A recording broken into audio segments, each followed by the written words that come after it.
Okay, not too many cuss words, okay? Yeah, because I started out with that. Sorry. Hey, so, Brendan from AutoEntry. Yes. Powered by... It's AutoEntry. Okay, it's AutoEntry. Okay, so tell me all about your app. Sure. So AutoEntry is all about automating data entry into QuickBooks. Right. Basically, the reason why we exist is because we saw a development of this situation where the software products being used for bookkeeping had come on leaps and bounds. Like you look at QBO now compared to what was available 10, 15 years ago, right. It's absolutely fantastic. Yes. What people pay for it is very little. Yeah. Right? I mean, these sort of solutions now, for what you get, the price is very small. Right. But what hasn't changed, or possibly has even got worse to some extent, is the cost of getting the information into them. Okay. So now there's literally millions of American businesses who are spending probably 5 to 10 times as much as what they spend on QuickBooks getting the information into QuickBooks.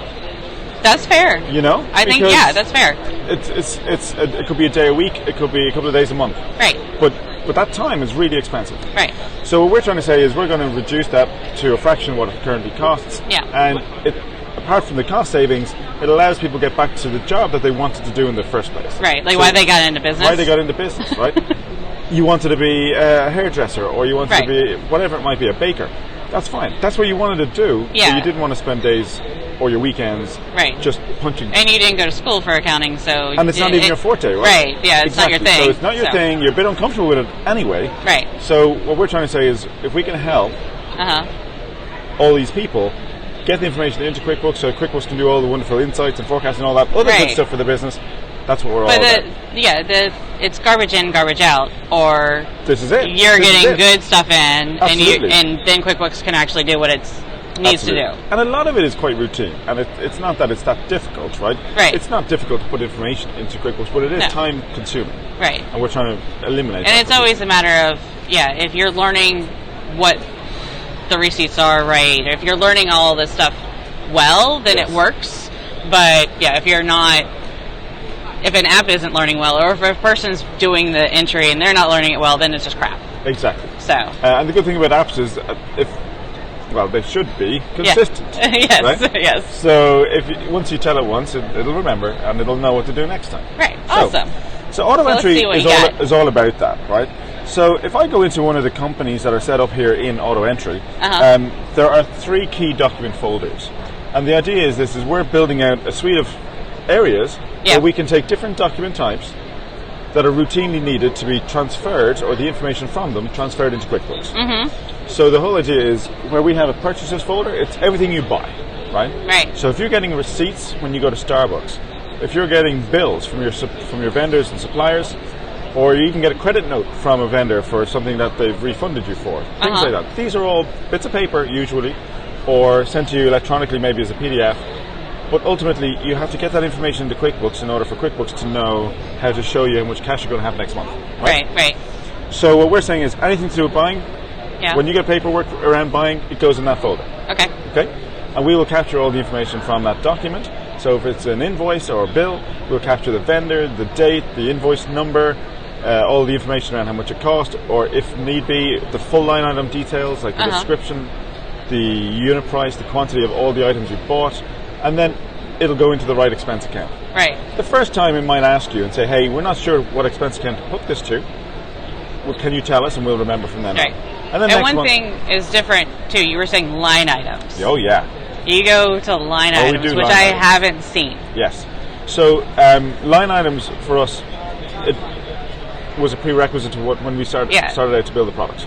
Right. Because we looked at what else was in the market and we said, okay, so what's not being addressed and what are people asking for? Yeah. And there were certain things. Items. And that became our spec. We asked the accountants and said, guys, you do this all the time, so you should be able to tell us, out of the solutions that you've tried or that you already do use currently, what does it not have? What would you want it to have? Right. And we came up with a list of things. It was things like line items. Because I said, look, if one of my clients is a building contractor, and he goes and he fills his truck every morning with building materials, that's fine, but he gets one bill. Right. But then he goes and drives those materials to 4 different houses that they're working on. Right. And he needs to be able to allocate different lines to different projects. And, right, or different areas of the P&L. Absolutely. You have a fixed asset versus an expense on something, and all of it. Quite a few of the solutions, I think pretty much all the solutions that were in existence when we started were only capturing the totals. Right, exactly. It's always been the totals, which means you're not actually automating data entry, really. No. You're just moving it to a different system. You're getting the high level off of the receipt, and you're filling that in, but doesn't the bank fee do that in QuickBooks? Yeah. So, exactly. Okay. So, I mean, the only benefit then is you maybe have the source document to back up the purchase, but you still have to you still have to do data entry. Right? It's just a case of you're no longer doing it necessarily directly into QuickBooks. You've got some system that's captured a bit of the work, but you're ultimately still doing data entry somewhere else and then moving it back into QuickBooks. Which is fine if you're doing a lot of, I have a whole bunch of subscriptions every month, like my Google Apps and my, AutoEntry subscription, whatever. That's great because it's one line item. Yeah. But, there's lots that aren't. That only covers so Absolutely. many. And in other territories as well, even outside the US, you've got Canada, where you've got different sales taxes. Yeah, the tax so you need to record, right? And I joke with my Canadian friends, it's beyond me, and I don't know how they do it. But that's again when we saw you guys at the App Showdown, and I was talking to one of my Canadian friends, and I was like, they said line item. Yeah, they said line item, and they were like, yeah, that's a game changer if it's line item. Yeah, so that's awesome. It was a big thing. Yeah, other things where people were saying, look, if I'm going to do if I'm a bookkeeper and I'm doing it on behalf of one of my clients, they're going to bring me in all their paperwork. Right. And I want to be able to take all of it and scan it in one go on a scanner and have one PDF that uploads and not have to upload them all individually. Right. And we said, that makes sense. Yeah. So you can upload a 100-page PDF and our system will logically figure out that the first 3 pages are one bill. And the second 2 pages are together, and then there's 3 one-page bills. And now, I wish there was an alert that you could tell them, hey, you need to duplex scan, get the front and the back of some of those bills. But that's reality still. Yeah. So there's lots of little features along the way that really, it's as some people would say, God is in the detail. You know? It's or the devil's in the detail, whichever you want to call it. But the idea being that it's not one of these things where I can say with a kind of a tabloid headline why this app is so awesome, right? It's actually, for a lot of people who know that there are apps like this, it's actually all the details that really matter. Yeah. So we don't just do receipts. Yeah. Right? So you have 2 other modules We do 2 other modules. Yeah. And some people would say to me, well, why would we ever need to capture sales invoices? Right. Because you create them in QuickBooks, and for most businesses it's absolutely true. But for those other businesses, there are some that can't do that for some reason. Right. So, for example, they might be in a very niche industry, and they kind of have to use their business management software, which might be totally different. It might be a healthcare software platform, or it might be for a hotel. Any of these niche areas that don't have absolutely. A build out integration yet, and those solutions haven't necessarily integrated with QBO yet. Right. So for those situations where they have to use another system, they probably don't want to, but they kind of have to, that generates a sales invoice for their clients, they normally have to retype that into QuickBooks. So QuickBooks can actually do their financials. So for us, we're saying, again, that's crazy, right? Somebody's already typed it in once. That's bad enough. Right. But to type it in a second time, what do you do? I got to get the report from you so I can go get my recurring transaction out of QuickBooks and fill in the fields for the sales receipt or fill in the whatever. Exactly. Yeah. So if you were a veterinary surgeon, if you ran a veterinary practice, you want to look after dogs and cats, great. Yeah. But are you really going to want to spend your time typing it into 2 different systems? That's crazy. So that's what we're all about. So we do a broader range of document types. We'll capture bank statements and card statements. Now, obviously, QBO users will think, why would I need that? Fees, but absolutely. But there are still situations where that doesn't always work so well. So people might have foreign bank accounts for whatever reason, if they have holiday, vacation properties elsewhere, whatever it might be. And sometimes those feeds aren't necessarily available, or whatever it might be. Right. If they're moving to QBO and they have been on some other solution, or they were just using spreadsheets and they're getting with it now and they're going to QBO, they might say, okay, going forward I'm going to have all these great bank fees, but maybe I want to just get last year's data in so that I can have something to look back on if I want to reflect. Right. From before my starting point with QBO. Things like that. So I know a lot of, in the States here, a lot of the smaller banks, like local credit unions and all those sorts of things, they don't have struggle. a connection with QBO. Absolutely. So and this is where it comes in, the savings and loans, the credit unions, all this sort of thing. Exactly. And there was a presentation the other day, one of the accountants was like, I won't work with those clients that are on those banks at all, because it wastes your time doing that. So with a solution like this, then it'll help. It bridges the gap. Exactly. Yeah, absolutely. So, and it might just be a case of saying, look, we'll take you on, but we'll need you over the next few months to consider moving institution or whatever. But we can get you historicals, and we can, absolutely. Awesome. We'll work with this for now. And, Yeah. Cool. So that's what it is. But let's go in and have a quick look. So if I go into the purchases inbox, I'm going to bring up the list of items that were uploaded, so from things we bought. And let me go into one of these. So what we're seeing is we've got the invoice date, the supplier name as per the invoice. Now this is a fresh company, meaning it's the first time upload. Okay. Right? Hence why these are kind of still to be filled in. Right. So it's already identified that from the name of this supplier or vendor, it's already found that you've already got a vendor set up in QuickBooks and it's matched it automatically. Okay. But what's going to happen, and it knows what expense type it is because it's seen you use that supplier before in QuickBooks. So that's kind of cool. But for all the other ones, it's going to say, hey, we don't have any vendors in QuickBooks yet, so we're going to go and say, oh, you know what, we couldn't find one. So these are all your vendors in QuickBooks. We couldn't find one that matches what's on the invoice. So either teach me what it is or add a new one. Yeah, because you might have called it something different. Right, exactly.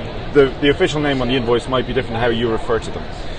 Alternatively, it just could be the first time you bought from them. Right. So you click Add Contact, and that'll throw up the ability for you to create that vendor then straight away on the fly in QuickBooks as you're processing the bills in. Yeah. We talked about line items a few minutes ago. So an example would be where you've captured a bill, and for whatever reason you need the line items. So in this case, you're getting the description, you're getting the units of what that item was you bought on the bill, the unit price, and so on. Right. And therefore, different lines can be assigned to different expense categories. And we're doing lots of work now on how it learns to remember all of that really well. Right. So almost like setting up bank rules. Yeah. The idea will be you'll be able to say, okay, if I get a bill from this vendor and one of the lines has photocopy paper, right? Anywhere in the line item description, well then it should go to stationery. So any of the different and you ones. might say if the SKU is this and it's or it contains this word in the description or begins with this word and it's over $20. Because people are saying, if you can do that for me, holy crap, it's really good, right? Yeah. So we're really excited. Now that bit is coming. Okay, but we're building that right now because the first thing is let's capture the line items. Right. There's so many opportunities for where we're going with this because even with the extraction of item codes from the line items, people are saying, oh, so if you know that it's item code 1234 from that supplier, you can automatically populate my inventory. Nice. So there's lots of opportunities, but I'm not saying we're going to do that mapping for inventory straight away. It's a bit of a can of worms, but get in now and we can evolve. That's exactly it, right? And we're here to say, look, we've taken this product to market in the UK initially. We've now got an office in Arizona. We've got an office in Australia, but just recently. But in the 18 months that this has been going in the UK, we've put on like 1,500 accounting firms. Over 30 of the top 50 firms in the UK use us now. We've got over 38,000 businesses set up in the system in 18 months. Wow. And the reason is because of these small things, right? And because we've said, look, what do you want? And wouldn't it be awesome if it could automatically categorize all of the line items, not just the bill as a whole, but every piece of it. Wow. So that's what we're working on. I'm kind of dumbfounded, but it's working really well in the UK. And we're saying, hey, we're bringing it to the States now and saying, look, tell me more. What more can we do this time? Right, exactly. What are maybe the nuances of how you work in the US? It's slightly different to how we've already figured it out for the UK. 98% of it is exactly the same.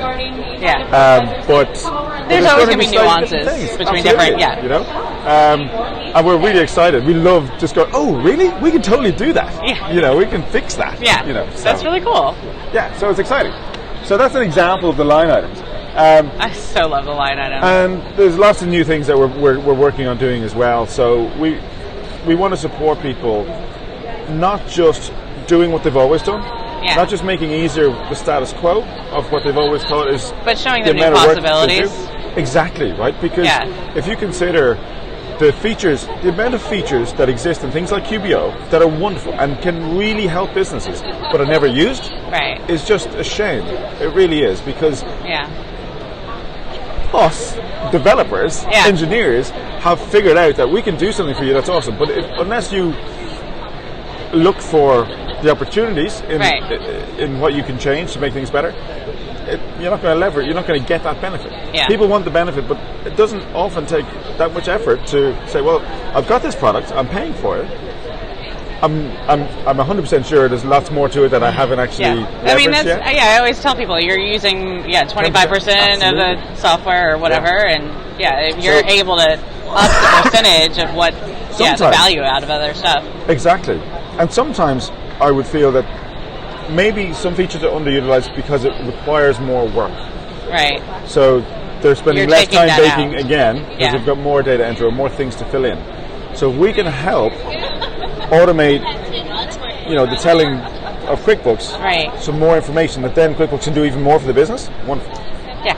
So that can be things like encouraging people maybe to embrace using a PO system, purchase orders, right? Small businesses notoriously they just don't do it, right? Right. But it's actually a really good practice.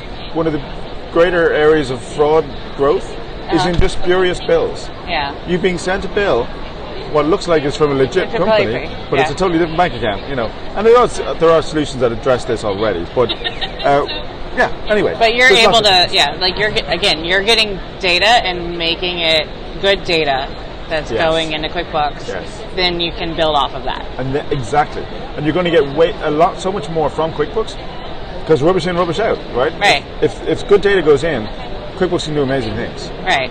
Exactly. And the more you give it, the more it's going to give you back. Right. So we're hoping that we'll make it so easy to get all of the granular information from the source inputs, i.e. the line items, for example, that you would ordinarily probably not bother to type up. Right. Because it takes too long. Yeah. But if we can automate that for you, so that QuickBooks can tell you so much more about your business, everybody wins. I love it. Well, thank you so much for your time. Not at all. My pleasure. And everyone watch out for AutoEntry. You guys are on Twitter. We are indeed. Going to be more on QBOchat coming up soon, so it's going to be awesome this year. So and then maybe you guys will have a conference in Dublin in Ireland next year. Yeah, there you go. That'd be great. Talk to you later. Okay, bye.